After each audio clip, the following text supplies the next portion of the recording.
Naku po, hindi na po kinakaya ni Ali Khamenei ng Iran ang backlash, no, ang backlash sa kanyang ginagawa dito sa kanyang bansa.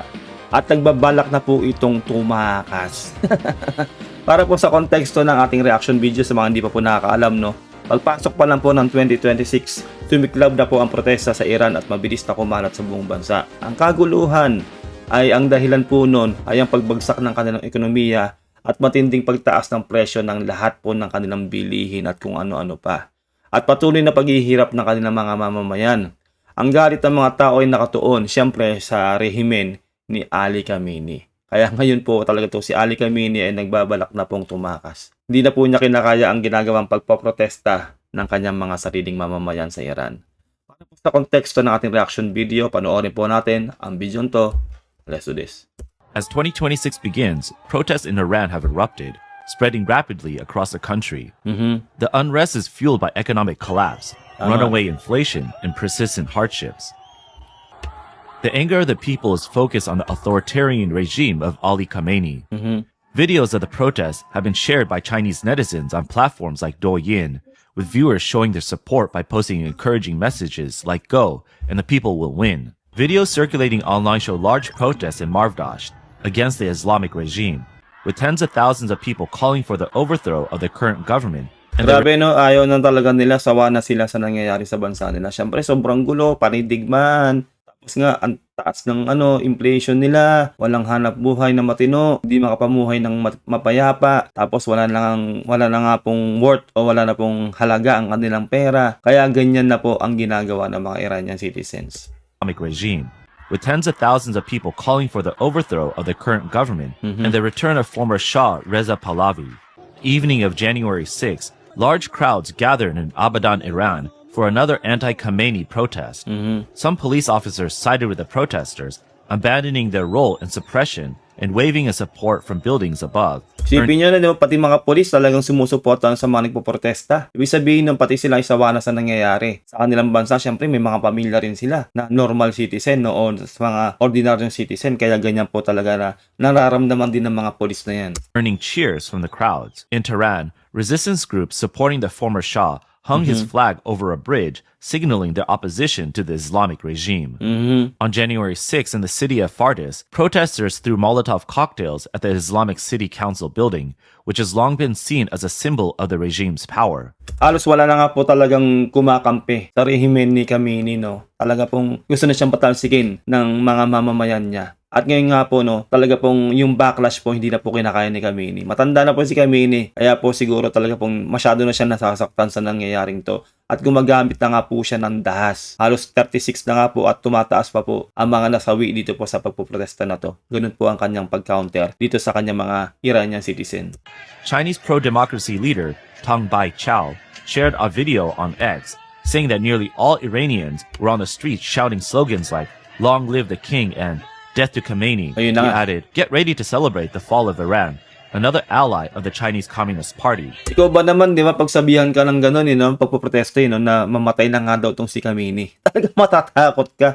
Ibig sabihin, lahat po ay pwedeng gawin ng mga mamamayan na yan dito po sa leader na to. Kaya po, nalulunok na nga po ni Khamenei yung bayag niya, natatakot dito. Tapos binantaan pa siya ng Amerika, di ba? Ni Donald Trump na kapag hindi niya tinigil ang karahasan dito sa nagpoprotesta ng mga ordinaryo mamamayan ng Iran, ay gagarahin sila ng Amerika. Kaya sobrang takot na po itong si Ali Khamenei. To prevent the regime's collapse, reports suggest that Khamenei has planned an escape route. Ayun na nga. According to the Times, Khamenei, now 86, plans to flee to Russia, taking his son, Mojtaba Khamenei, and about 20 close associates with him. Aray ko po, no, ayun na, ay talagang tatakas na itong si Khamenei doon sa kanyang kakamping Russia. Ba't di ka na lang, dapat pumunta na lang tong si Khamenei sa no, sa China para talagang para yun ang tirahin ng ngayon ng Amerika, no, na magkaalaman na. Sobrang yabang po kasi talaga ng China, di ba? At talaga pong kayang-kaya daw nila itong Amerika. Pero nung kinubkob ng Amerika ang Venezuela ay talagang tikom ang bibig ng China kasi nalaman po talaga nila kung gaano katindi ang lakas ng Amerika. At nga po, no, tatakas po pala itong si Ali Khamenei, hindi po niya kinakaya ang backlash sa nangyayari po sa kanyang bansa. Magkakalong po siya dito po sa Russia. Kasama po ang kanyang anak, kasama po ang kanyang mga subordinates. Taking his son, Mojtaba Khamenei, and about 20 close associates with him. This would involve his vast asset network. According to a 2013 Reuters investigation cited by The Times, the network is valued at about $95 billion. Parang na-realize ko lang, no, isipin mo, no, hindi niya kayang harapin ang kanyang mga mamamayan. Di ba? Hindi niya kayang harapin. Ang gagawin na lang niya ay tatakas siya sa kanyang matinding takot. Kasi kung talagang alam mong ikaw yung nasa tama, haharapin mo yung mga mamamayan mo, magpapaliwanag ka. At gagawin mo ang lahat para maisaayos ang bansa mo, para maibigay sa kanila yung gusto nila. Pero hindi, ang option dito ni Khamenei ay ang pagtakas at magkakalong siya sa Russia. Sobrang maling-mali po yun, no? Kaya makikita po natin dito na nabutasan talaga siya, no, ng kanyang mga mamamayan dito. At syempre, lalo na po ng mga kalaban niyang bansa. Bisabihin po noon, takot po talaga siya. Tapos syempre, nagbigay pa nga po ng matinding babala itong si Donald Trump, di ba? Nagigarayan sila. Kasi marami na po yung namatay dito sa pagpuprotesta na to. Imbis na kausapin ni Khamenei ng ayos sa kanyang mga mamamayan, ay karahasan ng kanyang isinusukli pa lalo, di ba? Kaya lalong nanggigigil ang mga Iranian citizens dito kay Khamenei.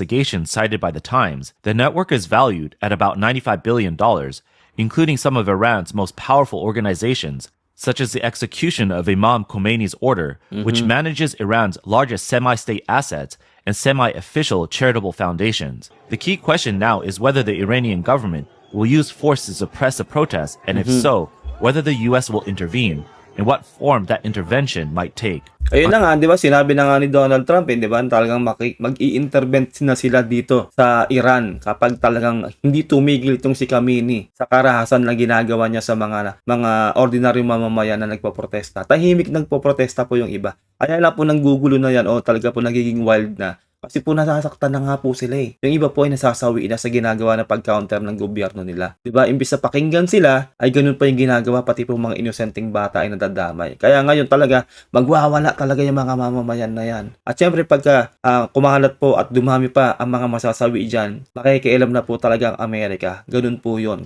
Kaya talagang ito talaga si Khamenei ay talagang kabadidik na po talaga. At tatakas sa po yan papunta ng Russia. Hindi po natin alam kung saan aabot ang kaguluhang to na pati Russia siguro madadamay na din dito. Siyempre sila magkakalong kay Khamenei.